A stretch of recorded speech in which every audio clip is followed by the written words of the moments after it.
What makes it worth it for a big company to do that on a mass scale, right? Yeah. They've got 10 or 100 negative reviews, less than stellar reviews. How do you go about fixing that?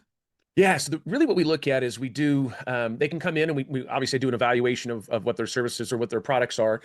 Most people they'll do is they'll sign up for a demo, and I do all my own demos. So and I only do that because I enjoy talking with sellers and how we can improve the software. There's always some things to learn there. But what happens is they can come and they sign up with us, and then our AI, what it does, it goes, they add an ASIN, so which is like a product or a SKU. They add that in the back end of the software, and then once, let's say they have 100 critical reviews, what happens is our AI grabs at it, looks through it, figures out what's in violation of Amazon's guidelines.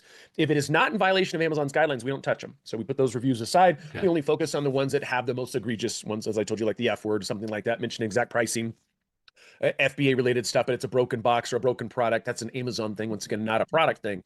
So those are the main things that we're really focused on.